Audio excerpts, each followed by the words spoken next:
Good morning, welcome to all. आज की class में आप सभी का स्वागत है। हमारा लेसन स्टार्ट है पद परिचय। पद परिचय के पिछले 3 भागों में आपने जाना कि पद परिचय क्या है, पद परिचय किस प्रकार दिया जाता है और संज्ञा तथा सर्वनाम का पद परिचय कैसे देते हैं। इन सभी बातों का उल्लेख पिछले 3 भागों में किया जा चुका है।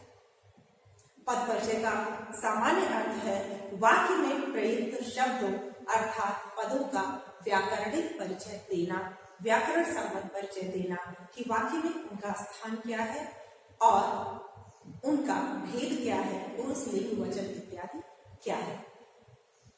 संज्ञा और सर्वनाम में किन किन बातों का ध्यान रखा जाता है ये हम बता चुके हैं। आज हम चर्चा करेंगे विशेषण का पद परिचय कैसे ज्ञात किया जाता है, कैसे लिखा जाता है और साथ ही साथ क्रिया शब्दों का अर्थात क्रियापदों का क्रियापदों का पद परिचय किस प्रकार दिया जाता है। तो सबसे पहले हम आरंभ करते हैं विशेषण का पद परिचय से। विशेषण का पद परिचय हमें देते समय हमें किन किन बातों का ध्यान रखना चाहिए, पहले ये देखते हैं।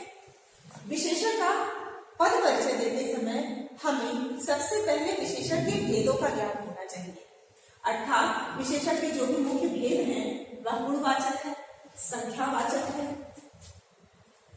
परिमाणवाचक है, सार्वनामिक विशेषण है जिसे हम संकेतवाचक विशेषण भी कहते हैं। अर्थात विशेषण के सारे भेदों का हमें ज्ञान होना चाहिए कि जिस विशेषण शब्द का प्रयोग है वह किस भेद के अंतर्गत आता है, किस प्रकार का विशेषण है। इसके बाद वह विशेषण जो प्रयुक्त हुआ है वह स्त्रीलिंग के रूप में प्रयुक्त हुआ है या पुल्लिंग के रूप में, उसका वचन क्या है, वह एक वचन में है या बहुवचन में, उसकी अवस्था क्या है। अब याद रखिए संज्ञा और सर्वनाम में अवस्था का उल्लेख नहीं किया गया था। क्यों? क्योंकि जब हम किसी की विशेषता बताते हैं तो विशेषण की 3 अवस्थाएं होती हैं, मूलावस्था, उत्तरावस्था और उत्तमावस्था।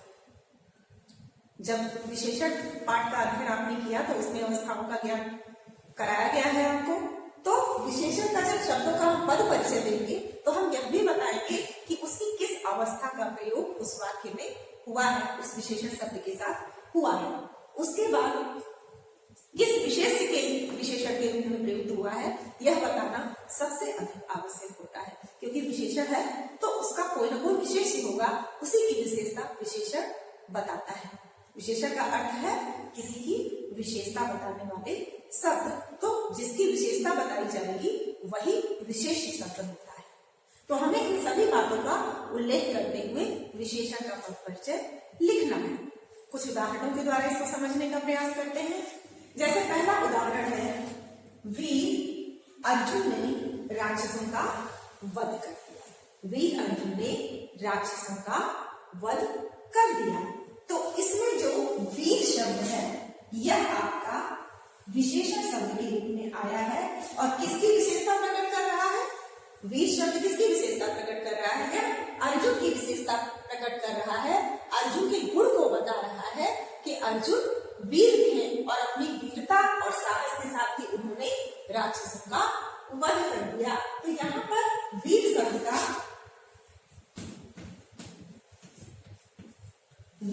का जब हम पद परिचय लिखेंगे तो सबसे पहले हम उसका भेद लिखेंगे। चूंकि यह अर्जुन के गुण का उल्लेख करता हुआ विशेषण शब्द है, इसलिए हम यहाँ पर इसकी पहली जो विशेषता लिखेंगे पद परिचय के अंतर्गत उसका भेद लिखेंगे गुणवाचक।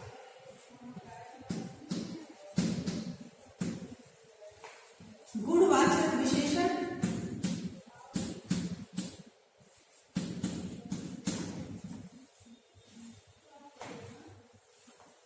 गुणवाचक विशेषण है। लिंग क्या है? अर्जुन के लिए प्रयुक्त है और वीरता अपने आप में भी पुल्लिंग शब्द है, अर्जुन भी पुल्लिंग है, इसलिए इसका लिंग क्या है? पुल्लिंग। पुल्लिंग शब्द है। वचन क्या है? सिर्फ अर्जुन के लिए भी प्रयुक्त हुआ है। अगर सेना ने वीरता से शत्रुओं का सामना किया इस प्रकार होता तो वीरता शब्द के विशेषण के रूप में क्या हो जाता?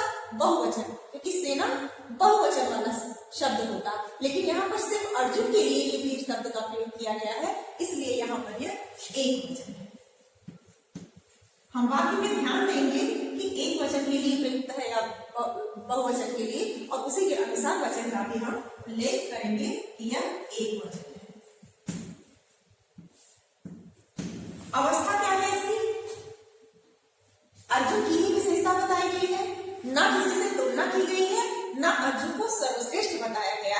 यानी कि यहाँ पर अवस्था क्या है, इस वीर शब्द की, इस विशेषण शब्द की अवस्था है मूलावस्था।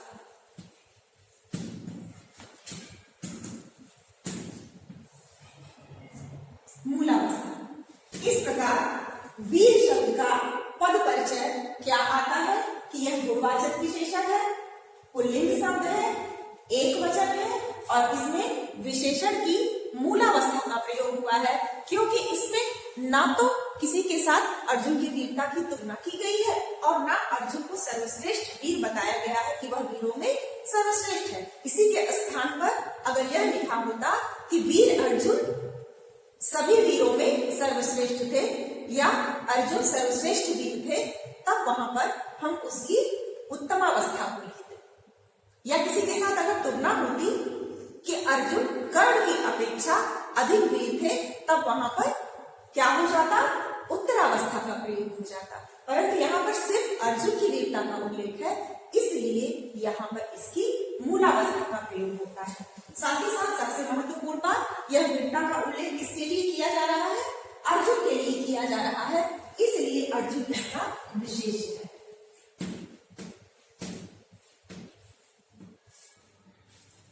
अर्जुन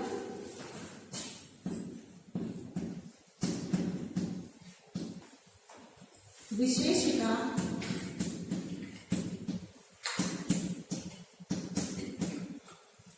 विशेष, तो ये हो गया इसका पूरा पद परिचय। अर्थात किसी भी विशेषण शब्द का जब हम पद परिचय देंगे तो सबसे पहले विशेषण के भेद का उल्लेख करेंगे, उसके लिंग का उल्लेख करेंगे, उसके वचन का उल्लेख करेंगे, उसकी अवस्था का उल्लेख करेंगे। साथ ही साथ यह भी बताएंगे कि किस विशेष के लिए उस विशेषण शब्द का प्रयोग हुआ है। यही विशेषण का संपूर्ण पद परिचय होता है। अब दूसरे वाक्य को भी हम थोड़ा सा समझने का प्रयास करेंगे।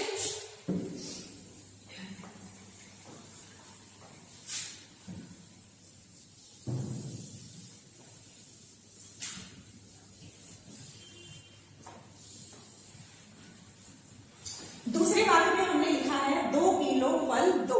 हम फल वाले से बोल रहे हैं 2 किलो, 4 किलो भी हो सकता है, 10 किलो भी हो सकता है, यानी कोई मात्रा लिख दी गई है और वो मात्रा का जब हम उल्लेख करते हुए उसका पद परिचय लिखेंगे तो यहाँ पर जो 2 किलो शब्द है या फल की विशेषता बताता हुआ शब्द है, तो यह 2 किलो जो शब्द है इसका हम पद परिचय देंगे। दूसरे वाक्य में 2 किलो।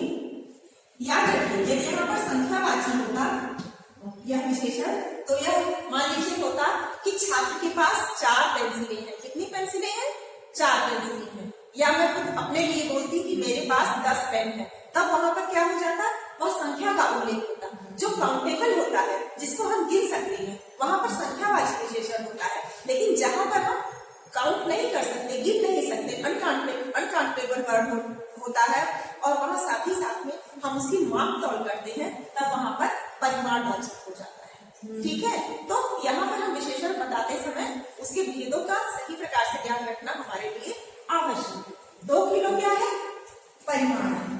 तो यहाँ पर कौन सा विशेषण निकल कर आता है, भेद के रूप में सबसे पहले विशेषण निकल कर आता है कि यह परिमाणवाचक विशेषण है।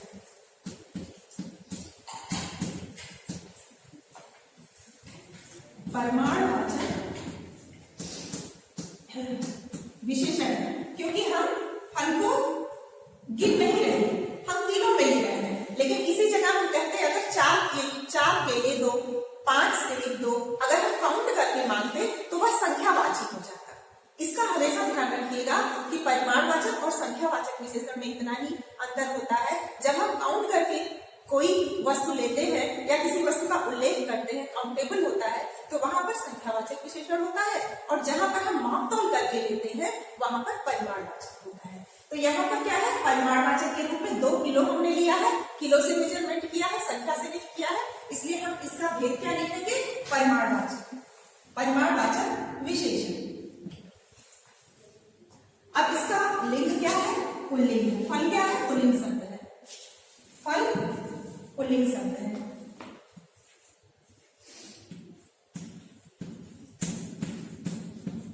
पुल्लिंग शब्द है और साथ ही साथ 2 किलो है, मतलब इसमें कोई एक ही वस्तु तो नहीं है।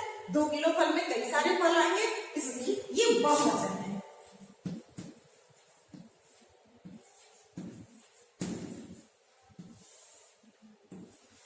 यहाँ पर भी कहीं किसी की तुलना नहीं की गई है। 2 किलो को सबसे ज्यादा नहीं बताया गया है, किसी से कम नहीं बताया गया है, तो कम ज्यादा भी नहीं बताया गया है और सबसे अधिक भी नहीं बताया गया है।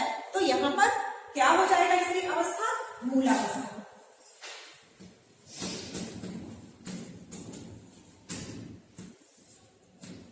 तो इसमें विशेषण की मूलावस्था का प्रयोग है। साथ ही साथ अब हमको बताना है कि किस विशेष्य के लिए ये विशेषता बताई गई है। तो यहाँ पर ये फल की विशेषता बता रहा है कि कितना हमें फल चाहिए, 2 किलो चाहिए। 2 किलो 4 किलो जितना भी हो सकता है। तो हम इसका मापन कर रहे हैं, इसलिए परिमाणवाचक है। और चूंकि फल की विशेषता बता रहा है, इसलिए यहाँ पर हम लिखेंगे फल विशेषता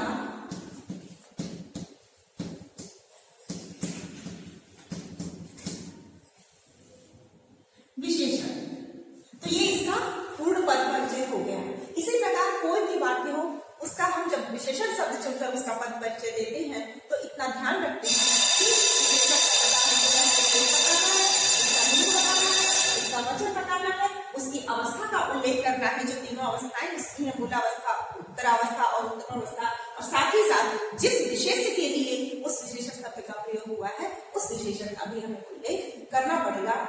उस विशेष शब्द का भी हमें उल्लेख करना पड़ेगा कि किस विशेष के लिए इस विशेषण का प्रयोग हुआ है। तो इस प्रकार विशेषण का पद परिचय लिखा जाता है।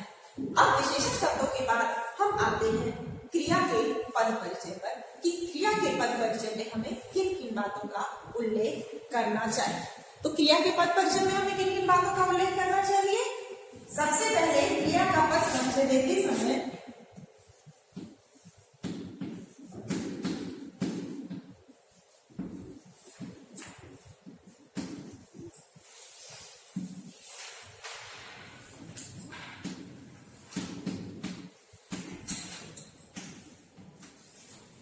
सबसे पहले अन्य सभी की तरह क्रिया के भेद का उल्लेख करना होगा कि कैसी क्रिया है, अकर्मक क्रिया है, सकर्मक क्रिया है। क्रिया के सभी भेदों का ज्ञान रखना हमें आवश्यक है, तभी हम बता पाएंगे कि यह कौन सी क्रिया है। तो अकर्मक, सकर्मक, प्रेरणार्थक, अपूर्ण इत्यादि जितनी भी क्रियाओं के भेद हैं उनका हम ज्ञान रखेंगे। और सबसे पहले हम लिखेंगे क्रिया के भेद। जब भी किसी क्रिया शब्द का पद परिचय देना होगा तो पहले हम उसके भेद का उल्लेख करेंगे, लिंग का उल्लेख करेंगे, वचन का उल्लेख करेंगे, पुरुष का उल्लेख करेंगे कि क्रिया एक वचन में हो रही है या बहुवचन में। जैसे राम खेलता है तो एक वचन हुआ, बच्चे खेलते हैं तो बहुवचन हुआ। इसी प्रकार इसका वचन लिखेंगे, पुरुष लिखेंगे, ठीक है। और पुरुष लिखने के बाद हम इसके साथ जो 2 चीजें जोड़ेंगे वह है काल और वाच्य। विशेषण में काल और वाच्य का उल्लेख नहीं था, संज्ञा और सर्वनाम में काल और वाच्य का उल्लेख नहीं था, लेकिन क्रिया शब्दों का पद परिचय देते हुए इन 2 बातों का हमको विशेष ध्यान रखना है कि यदि कार्य हुआ है तो वह किसी न किसी काल में हुआ है, चाहे वर्तमान काल में, चाहे भूतकाल में, चाहे भविष्य के लिए हम कार्य की योजना बना रहे हैं। तो अगर कार्य का उल्लेख है अर्थात क्रिया का उल्लेख है जो कर्ता द्वारा किया जाएगा, तो क्रिया के उल्लेख के साथ ही साथ काल और वाच्य अपने आप जुड़ जाता है। यह इसके पद परिचय की विशेषता है कि इनमें सर्वनाम, संज्ञा और विशेषण के अतिरिक्त जिन बात का ध्यान रखना है, जिन बातों का ध्यान रखना है, उनमें काल और वाच्य प्रमुख है। क्योंकि जब तक हम क्रिया का काल नहीं बताएंगे, जब तक उसका वाच्य नहीं बताएंगे कि क्रिया कर्ता के अनुसार हुई है, कर्म के अनुसार हुई है या वाच्य के अनुसार हुई है, तब तक यह प्रकट नहीं प्रकट हो पाएगा कि कौन सी क्रिया है। तो हमें इन बातों का पूरा ध्यान रखना। उदाहरणों के द्वारा इसे समझने का प्रयास करते हैं। सरिता इसी मकान में रहती है, यह हमारा उदाहरण है। सरिता इसी मकान में रहती है, तो कौन सी क्रिया करती है? रहती है। तो रहती है शब्द इस वाक्य में क्रिया शब्द है। रहती है, इस वाक्य में सरिता इसी मकान में रहती है, इस वाक्य में रहती है शब्द क्रिया शब्द के रूप में प्रयुक्त हुआ है। और इस क्रिया शब्द का पद परिचय देते हुए हम जिन बातों का ध्यान रखने के लिए कहा गया है उनका ध्यान रखते हुए इस प्रकार पद परिचय देंगे। सबसे पहले हम क्रिया के भेद लिखेंगे। कौन सी क्रिया है? रहती है क्रिया। कहा गया है कि सरिता मकान में रहती है, तो सरिता का रहना क्रिया है, मकान में रहती है, मकान कर्म है, इसलिए यह सकर्मक क्रिया है।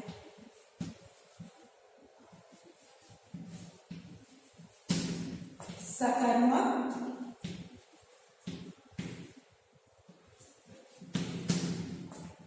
क्रिया है। सकर्मक क्रिया है। क्रिया के लिए ठीक है। अब क्या है? लिंग बताना है। सरिता स्त्री है, सरिता नाम से ही स्पष्ट है स्त्री है, इसलिए उसके साथ रहती है शब्द का प्रयोग हुआ है। यदि कोई पुल्लिंग होता यानी मोहन होता, श्याम होता, अनुराग होता तो हम क्या कहते हैं? अनुराग मकान में रहता है, मोहन इसी मकान में रहता है, तब जो क्रिया का लिंग होता वह पुल्लिंग होता। लेकिन यहाँ पर सरिता के लिए उल्लिखित है, इसलिए यहाँ पर स्त्रीलिंग है।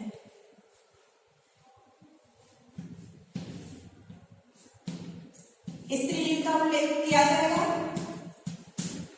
स्त्रीलिंग है। स्त्रीलिंग के साथ वचन क्या है? सरिता अकेले रहती है, उसके परिवार का या अन्य जनों का उल्लेख नहीं है, इसलिए एक वचन का शब्द है। अगर परिवार होता तो होता सरिता का परिवार रहता है या सरिता के परिवार के सदस्य रहते हैं या बच्चे रहते हैं, छात्र रहते हैं, तब वहां पर बहुवचन का प्रयोग होता। पर यहाँ पर केवल सरिता के लिए उल्लेख है, इसलिए एक वचन है। एक वचन का प्रयोग है। पुरुष क्या है? हम सरिता के बारे में बात कर रहे हैं तो यहाँ पर अन्य पुरुष आएगा।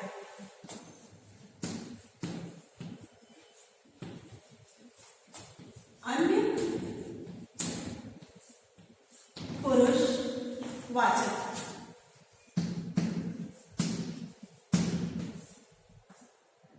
अब जो ध्यान देने के योग्य बात आ गई है काल और वाच्य की। काल और वाच्य में हमने आपको बताया जब क्रिया होती है तो किसी न किसी समय में होती है, चाहे वर्तमान काल में हो, भूतकाल में हुई हो या आने वाले भविष्य के लिए उस क्रिया के संपादन की हम संभावना करते हैं या होने की आशा रखते हैं। तो किसी न किसी काल में होने के कारण काल का उल्लेख क्रिया के साथ स्वतः ही हो जाएगा। यहाँ पर हमें बताया जा रहा है कि सरिता रहती है, तो यहाँ पर सामान्य वर्तमान काल का उल्लेख है कि सरिता यहाँ पर रहती है।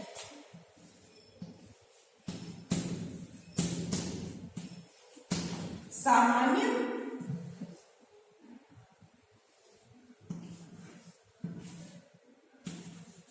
वर्तमान काल। अगर कहने की बजाय यह होता कि सरिता पुस्तक पढ़ रही है या सरिता सिलाई कर रही है, अगर रही है शब्द का उल्लेख इसकी जगह रहती की जगह रही है शब्द का उल्लेख हो जाता, तो यहीं पर सामान्य वर्तमान की काल की जगह कौन सा शब्द प्रयुक्त होता काल के लिए? अपूर्ण वर्तमान काल। जब कोई कार्य पूरा नहीं होता है और चल रहा होता है तब वहां पर हम उसको अपूर्ण वर्तमान काल या अगर भूतकाल में उसके लगातार चलने का बोध होता है तब उस शब्द को हम अपूर्ण भूतकाल कहते हैं। इसका उल्लेख हम अगले वाक्य में करेंगे। यहाँ पर अभी हम क्या लिखेंगे? सामान्य वर्तमान काल, क्योंकि रहती है शब्द का ता है, ती है, ते है जहाँ प्रयोग होगा वहां पर सामान्य वर्तमान काल होगा। वाच्य क्या है? यहाँ पर कर्म का चूंकि उल्लेख है, मकान कर्म के रूप में प्रयुक्त हुआ है, इसलिए सरिता मकान, अगर मतलब सरिता रहती है तब सरिता के अनुसार कर्म का प्रयोग होता, क्रिया का प्रयोग होता, तब वहां पर क्या हो जाता कि क्रिया कौन से वाच्य में है? क्रिया कर्तृवाच्य में है। लेकिन सरिता मकान में रहती है, कर्म का उल्लेख किया गया है क्रिया से पहले, इसलिए यहाँ पर कर्मवाच्य हो जाए।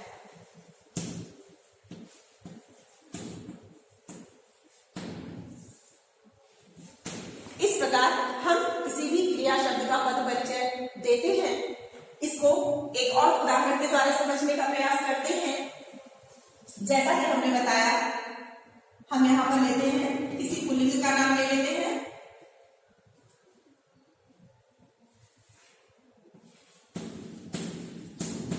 अवनीश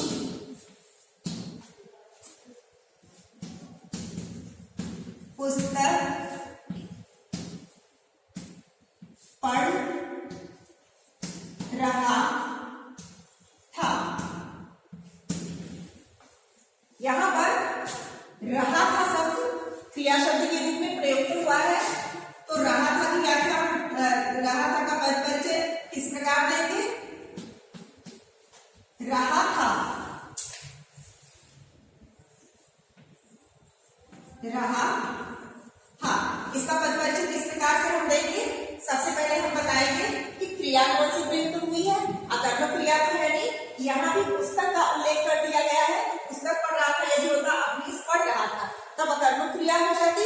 अवनीश पुस्तक पढ़ रहा है तब यहाँ भी क्रिया सकर्मक हो जाती है। तो यहाँ हम लिखेंगे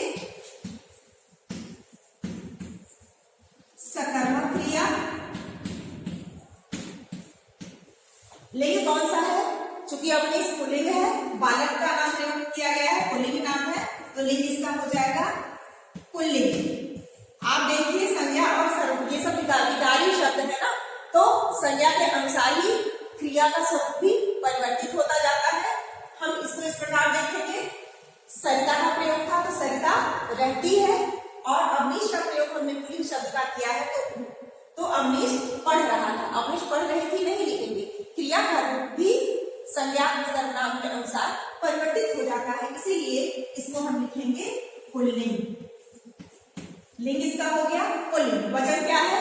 एक व्यक्ति का यहाँ पर बोध हो रहा है अवनीश लिखने से, तो एक वचन। अगर इसी की जगह पे हमने यह लिखा होता कि बच्चे पुस्तक पढ़ रहे थे या छात्र पुस्तक पढ़ रहे थे, तब क्या होता? ये हो जाता आपका सकर्मक क्रिया तो रहता, लेकिन क्या हो जाता? पुल्लिंग और बहुवचन। अगर बच्चे का उल्लेख होता, छात्रों का उल्लेख हो जाता तो यह बहुवचन में आता, लेकिन यहाँ उल्लेख हमने अवनीश यानी एक व्यक्ति का किया है, तो यह क्रिया भी आपकी एक वचन की हो गई।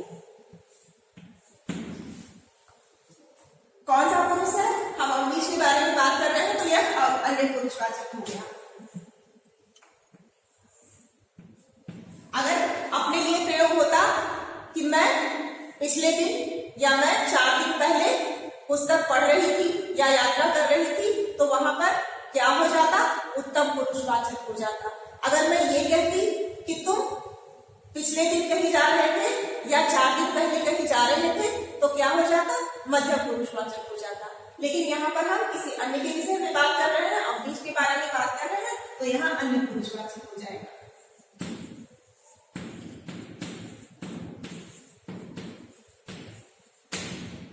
अन्य पुरुषवाचक, अन्य पुरुषवाचक का प्रयोग हो गया। अब आते हैं काल का। किस काल का प्रयोग होगा यहाँ पर? यहाँ पर पढ़ रहा था की हे लग जाएगा, तो कौन सा काल हो जाएगा? ये आपका भूतकाल हो जाएगा। और रहा था का प्रयोग है, इसलिए यह हो जाएगा अपूर्ण भूतकाल।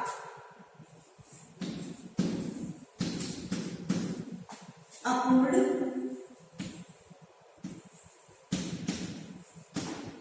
भूतकाल। वाच्य कौन सा प्रयोग होगा यहाँ पर? चूंकि अवनीश के अनुसार कार्य हुआ है और पुस्तक यहाँ पर कर्म है, तो यहाँ भी कर्मवाच्य का प्रयोग होगा। वाक्य का वाच्य क्या है? कर्मवाच्य। इस प्रकार हमने देखा कि विशेषण और क्रिया शब्दों का पद परिचय कैसे देते हैं और किन किन बातों का ख्याल रखा जाता है, किन किन बातों का ध्यान रख करके हम विशेषण शब्दों और क्रिया शब्दों का पद परिचय दे सकते हैं। आशा है आप लोगों को समझ में आ गया होगा। यदि किसी को कहीं से कोई परेशानी है, कोई बात नहीं समझ में आ रही है, कोई उदाहरण नहीं समझ में आ रहा है, तो आप मुझे कांटेक्ट कर सकते हैं। अगले भाग में हम अव्यय के पद परिचय की चर्चा करेंगे। तब तक प्रतीक्षा।